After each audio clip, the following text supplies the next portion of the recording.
ఈ తెలంగాణ సమాజం, ఈ ప్రాంతం ప్రతి సమస్య భూమి చుట్టూతోనే ముడిపడి ఉన్నది. ఆనాడు ప్రధానంగా కమ్యూనిస్టు సోదరులు రావి నారాయణ రెడ్డి గారు కావచ్చు, ఆరుట్ల కమలాదేవి గారు కావచ్చు, మల్లు స్వరాజ్యం గారు కావచ్చు, భీమిరెడ్డి నరసింహారెడ్డి గారు కావచ్చు, ధర్మ భిక్షం కావచ్చు, సరే ఆరుట్ల కమలాదేవి, ఆరుట్ల రామచంద్రారెడ్డి గారు, బద్దం ఎల్లారెడ్డి గారు, మిత్రులు చాలామంది చెప్తా ఉన్నారు, చాకల ఐలమ్మ. ఇట్లా అంటే చరిత్రలో వెనక్కిపోయినా కొద్దిగా వాళ్ళ పోరాటాలన్నీ కూడా వారు ఈ పోరాటంలో అసూలు బాసింది ఈ భూమి కోసమే.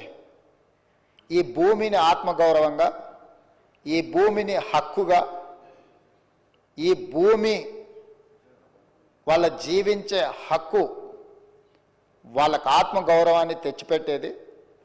దీని మీద కొంతమంది ఆధిపత్యం చెలాయించి అధికారంతో అహంకారంతో ఆధిపత్యాన్ని నిలబెట్టుకోవాలని రకరకాల దాడులు చేసి వాళ్ళను నియంత్రించి నిర్బంధించి వాళ్ళను భౌతికంగా అంతమొందించి అధికారాన్ని నిలబెట్టుకోవాలని చూస్తే ఆనాడు తొట్టి కొమరయ్య నుంచి దుడ్డుకర్రల సంఘం పెట్టి ఈ భూమిని కాపాడుకునే ప్రయత్నంలో వాళ్ళు విజయం సాధించిండ్రు.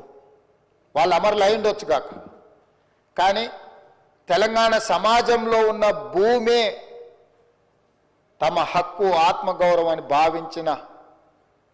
భావించి సాయుధ రైతాంగ పోరాటం చేసి భూమి కోసం, భుక్తి కోసం, విముక్తి కోసం ఆనాడు వీరోచితంగా పోరాటం చేసి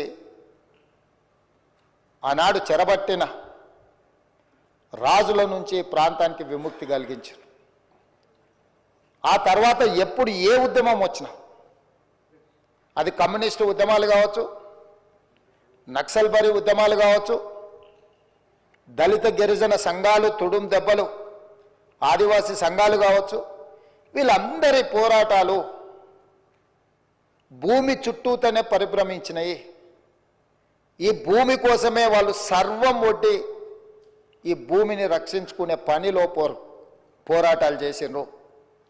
పటేల్ పట్వారి వ్యవస్థ రద్దుకు కూడా కారణం పేద ప్రజల భూముల మీద కొద్దిమంది ఆధిపత్యం చెలాయించాలని చూడడంతో పటేల్ పట్వారి వ్యవస్థను రద్దు చేయడం జరిగింది అధ్యక్ష. అట్లాంటిది ఆర్ఓఆర్ యాక్ట్ కావచ్చు, రకరకాలుగా ఏ భూ యజమాని అయితే ఉన్నాడో ఆ యజమానుల యొక్క హక్కులను కాపాడడానికి సమయం సందర్భం వచ్చినప్పుడల్లా మనం చట్టాలు చేసుకున్నాం. ఆ చట్టాల ద్వారా వాళ్ళ హక్కులను కాపాడుతూ వచ్చినాం. పివి నరసింహారావు గారు, శ్రీమతి ఇందిరాగాంధీ గారు ఉన్నప్పుడు అగ్రికల్చర్ సీలింగ్ యాక్ట్ తీసుకొచ్చి జాగీర్దారుల దగ్గర, జమీందారుల దగ్గర, భూస్వాముల దగ్గర వేలాది ఎకరాలు మూలుగుతుంటే లక్షలాది ఎకరాలను వాళ్ళ దగ్గర నుంచి ప్రభుత్వం సేకరించి భూమి లేని నిరుపేదలకు, ముఖ్యంగా దళితులకు, గిరిజనులకు, ఆదివాసీలకు, బలహీన వర్గాలకు ఈ భూ పంపకాలు, అసైన్మెంట్ పట్టాలు ఇవ్వడం ద్వారా వాళ్ళ ఆత్మగౌరవాన్ని నిలబెట్టి ఆ భూమి మీద వాళ్ళకు జీవించే హక్కును ఆనాటి ప్రభుత్వాలు, శ్రీమతి ఇందిరాగాంధీ గారు వారికి ఇచ్చారు. దీనికి కారణం, ప్రేరేపితం ఆనాడు భూముల కోసం కమ్యూనిస్టులు చేసిన పోరాటాలని ఈరోజు మనం చెప్పుకోక తప్పదు. ఈ పోరాటాల వల్ల వాళ్ళు లేవనెత్తిన సమస్యలను అక్కడి నుంచి కోనేరు రంగారావు కమిషన్ వరకు కావచ్చుగా, లేదా డాక్టర్ వైఎస్ రాజశేఖర రెడ్డి గారు ముఖ్యమంత్రి ఉన్నప్పుడు నక్సలైట్లతో జరిపిన చర్చల్లో భాగంగా కూడా ఈ భూములకు సంబంధించిన ప్రధానమైన సమస్యలనే లేవనెత్తడం జరిగింది. వీటన్నిటిని దృష్టిలో పెట్టుకొని గత ప్రభుత్వాలు వీలైనంత మేరకు ప్రజలకు మేలు జరిగే విధంగా చట్టాలను సవరించిన. ఇంతకుముందు అక్బరుద్దీన్ ఓవైసీ గారు చెప్పినట్టు ఆనాడు యూపీఏ ప్రభుత్వంలో భూభారతి నిజామాబాద్ పైలట్ ప్రాజెక్ట్ కింద కేంద్ర ప్రభుత్వం మన్మోహన్ సింగ్ గారు, సోనియా గాంధీ గారు రికార్డ్స్ డిజిటలైజేషన్ చేయడం కానీ, భద్రపరచడం కానీ, తప్పులు జరగకుండా సరిదిద్దడం కానీ, వీటన్నిటి కార్యక్రమాలను ఎప్పుడు తీసుకున్నా నిజమైన భూ యజమాని యొక్క హక్కులను కాపాడాలి. లేకపోతే విద్య రాని పేదవాళ్ళ భూములను ఎవరైనా అన్యాక్రాంతంగా అక్రమంగా ఆక్రమించుకుంటూ కూడా వాటిని ఆ ఆక్రమణలను తొలగించడం ద్వారా వాళ్ళ హక్కులను కాపాడడానికి అన్ని రకాల చట్టాలను తీసుకొచ్చాం. తెలంగాణ రాష్ట్రం వచ్చిన తర్వాత మాజీ ముఖ్యమంత్రి చంద్రశేఖరరావు గారు తెలంగాణ రెవెన్యూ రికార్డ్స్ కానీ గత పాలకులు పాటించిన విధానాలు కానీ చేసిన చట్టాలు లోపభూయిష్టంగా ఉన్నాయి. ఇవి ఏమాత్రం ప్రయోజనకరంగా లేవు. ఈ చట్టాలను అన్నిటిని మార్చాలి. దానికోసం నా మెదడునంతా రంగరించి 80,000 పుస్తకాలు చదివి ఒక అద్భుతమైన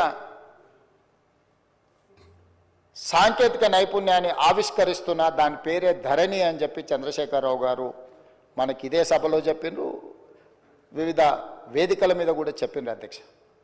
దీనికి సంబంధించిన కొన్ని అంశాలు నేను నిజంగానే ఒక మంచి చట్టం, ఒక మంచి ఆలోచన, ఒక సాంకేతిక నైపుణ్యాన్ని రంగరించి, ఎందుకంటే ఐటీ రంగంలో విదేశాలలో చదువుకొని వచ్చిన నా అంత ఐటీ నిపుణుడే లేడని కల్వకుంట్ల తారక రామారావు గారు, తెలంగాణ ఉద్యమకారుడిగా తెలంగాణ సమాజంలో ఉన్న సమస్యలను అన్నిటినీ అవసోపాన పట్టిన ప్రతి భూ సమస్యకు నేను పరిష్కారం చూపిస్తా అని మాజీ ముఖ్యమంత్రి వర్యులు కల్వకుంట్ల చంద్రశేఖరరావు గారు పదే పదే మాట్లాడుతూ ప్రస్తావిస్తున్నప్పుడు నేను కూడా ఒక సందర్భంలో భ్రమలకు లోనైనా పర్వాలేదు, ఈ విషయంలో అయినా మాజీ ముఖ్యమంత్రి గారు, మాజీ ఐటీ శాఖ మంత్రి గారు ఒక మంచి విధానాన్ని తీసుకొచ్చి ధరణి ద్వారా శాశ్వతమైన సమస్యల్ని పరిష్కరిస్తారని, ఆ ధరణి నిజంగానే వీరు కొత్తగా కనిపెట్టినరేమని ఈ సందర్భంగా మీ ద్వారా